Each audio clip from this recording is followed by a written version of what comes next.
Welcome to another edition of Spooky Reviews from Spooky Ventures. This is the 85th edition, and I'm looking at the new DVD release of Gnaw. The box describes this as a British homage to the Texas Chainsaw Massacre, and I suppose that's pretty accurate. I have to admit only recently seeing the original Texas Chainsaw Massacre, although I had seen some of the more recent ones. To some degree, I don't get the reverence for it, except to say that it was probably about seeing it at the time it came out. My biggest issue with that movie is that I really didn't like any of the characters, so I didn't too much care what happened to them. I sort of had nothing invested in those characters. I'd consider this movie to be better on that aspect. The plot line here doesn't have any real surprises, though. The whole cannibal killers concept has sort of become a trope, and they largely follow it to the letter. It's such a cliche that most movies like this do the same thing. The only one I could think of that breaks that mold and covers new ground is Model Hunger, which I reviewed earlier this year.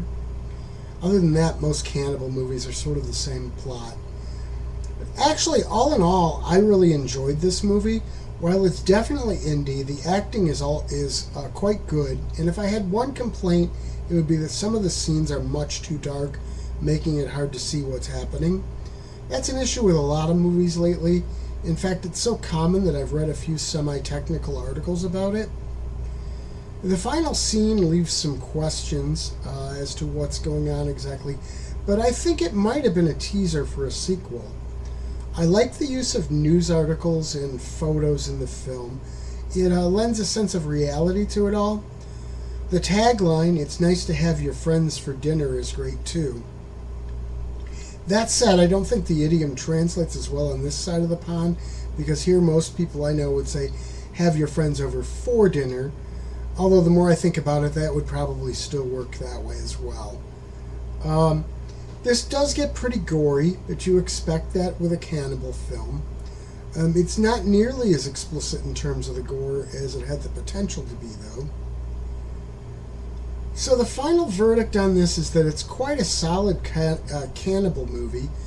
The story doesn't have a lot of surprises, but you sort of know what you're getting into when you start watching one of these kinds of films. It is dark in terms of mood, which is great, but a little too dark in terms of filmmaking at times, too. Again, that's sort of becoming par for the course on horror films as well, though. Spooky Ventures is the home for spooky content and spooky merchandise on the web. Check it out today at spookyventures.com. And remember, always keep it spooky.